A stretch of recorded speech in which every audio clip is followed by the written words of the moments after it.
Hello and welcome to Fortinus Events Global Podcast Series, where we bring together exceptional leaders from across different industries who are shaping the future of HR, business functions, and operations all across the globe. And today's episode is a little extra special because we are coming straight from live from the BAT headquarters and a place where the real transformation and the impact happens. And I'm your host for the day, Diksha. And today we have with us Ms. Adrita Datta, who's the head of talent, culture, and inclusion for Malaysia and Singapore Cluster at BAT. Adrita, it's great having you here. And thank you for inviting us today. So, first things first, Adrita, you've worked across Malaysia, you've worked across different countries like Japan, Bangladesh, and all of the overall APAC region, right? That's quite a remarkable spread. So, one thing, according to you, that stands out in the Asian markets, could you please tell us more about it? I think HR in Asia needs a very high degree of cultural intelligence, what I would like to, term it, and also adaptability. Of course, one size does not fit all.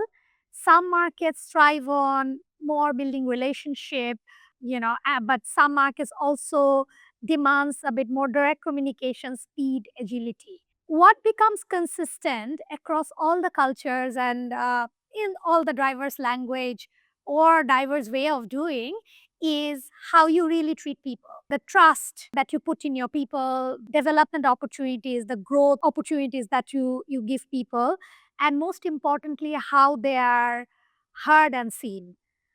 So that's what I would say. It is diverse, different, but something resonates across all cultures and not to only APAC, I think across the world. That's how you treat people. Do you think there is any other cultural difference that you might have faced in the entire APAC region that you work for? Yes, I did actually. I think the biggest, I would say, cultural shock that I personally had was when I was working in Japan. The culture is very, very different. The moment you step into the airport, you follow one line, how you do things very, very structured way as compared to some other markets that I have worked in. So even in APAC, there are very different way of work. There's very different meeting etiquettes. The meeting etiquettes in Japan and meeting etiquettes in Malaysia, or say for example, Bangladesh is very different. Yeah, how you ask a question in between meetings, even in some cases when you go into formal meetings, who sits where becomes so much different depending on the culture. Some cultures are similar, but it's also the everywhere. I think there are a little bit different nuances, and I mean the leaders, not only HR leaders, all leaders really need to take time and get acquainted with this. I think that that is one of the key success indicator, True. as you progress. True. And it's commendable how you manage teams across the entire APAC region. Really commendable, Adrita. Thank you. Moving on, Adrita, you've spoken about commercially astute leaders. What does HR leaders have to relate to it with? All right. That's a good question. And I think before being a HR leader, you are a business leader. So it's very important for everybody to, all the leaders in the business, to understand the business first. What are the pain points? How does the revenue get generated? What are the things that makes profit? And then you connect your functional strategy, which is HR strategy, to that, right? And when you do that, you are not doing HR in isolation. You are doing your strategy, HR strategy, which then can translate into business outcome. I think more increasingly it is important because I think HR leaders now get the seat at the table with all the business leaders, bringing their people insights, their empathy, the human part of it, but at the same time be similarly confident about talking the business numbers, business insights, and the business priorities. Right, Lisa. Also, do you think it's kind of changing right now, especially with all the HR becoming more strategic, more of a strategic function? Yes, of course. And then it's changing, and I foresee this will evolve even more because there's a lot of automation happening thanks to AI. A lot of routine repetitive HR tasks are being most likely be able to be done by AI, right? And then the HR leaders have space to really go and contribute to the real business, real people discussion, real people insight. So yeah, so I think it's very, very important that we upskill or reskill ourselves to do more strategic partnering. Very well said, Adrita. Moving on to our third question that we have for you. You've led large scale HR operating model transformation. From your experience, what's that one thing leaders tend to underestimate when they say they want to transform HR? All right, that's a good question. Sometimes when we talk about HR transformation or model transformation, we mean more system transformation or process or tools transformation, right? When it is true, but I think what is underestimated, it is not so much of the model or design change. It is also the behavioral shift, especially at a people leader level, right? At times we do upskilling, one off, and then we think everything will fall in place, which does not happen. It is a long change journey, and when you do HR transformation, bring in new process, tools, systems, automation, generally you want or it is needed for the people leaders to act differently, right? They take more ownership and accountability of their people. They need to do self service.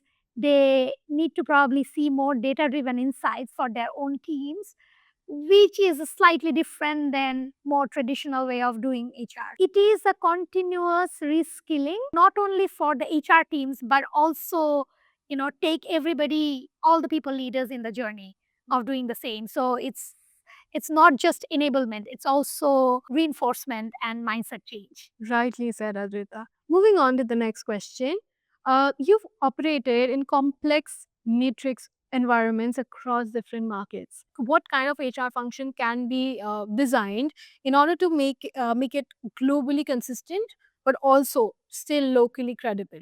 For global organization, multinational organization, there is a need, there is a desire, and it's important to make processes consistent. Yeah. So that everybody gets similar level of treatment, and that's how you feel like being a part of a bigger thing.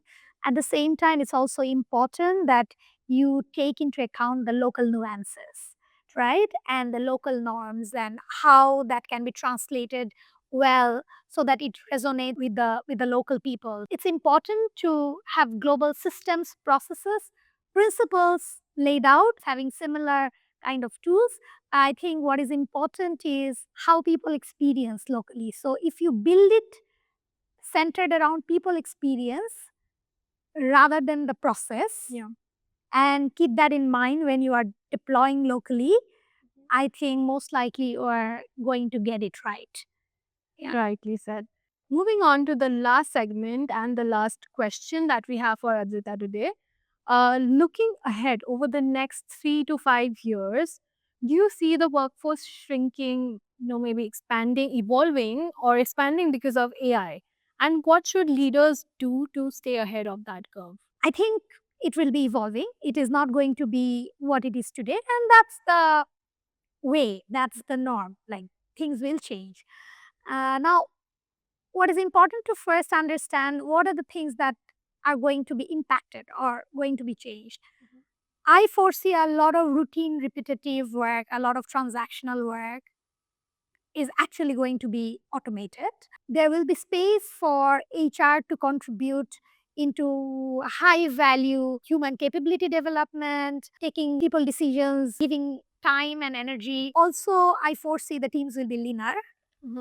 Yeah, because when there are a lot of repetitive activities are taken away, probably the decision making would be faster. Yeah.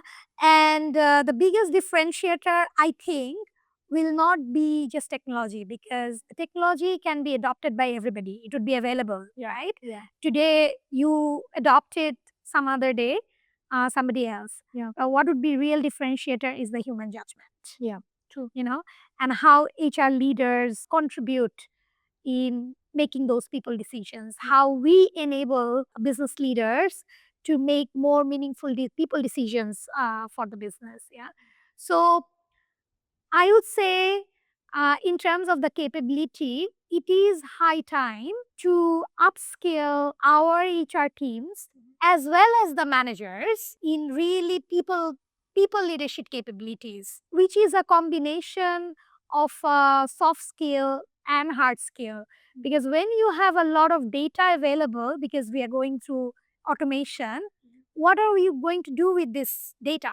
You need to be also able to read the data, make sense out of it, and take decisions accordingly. So you need capability to decipher the data. Yeah. At the same time, use your judgment to make that data into use.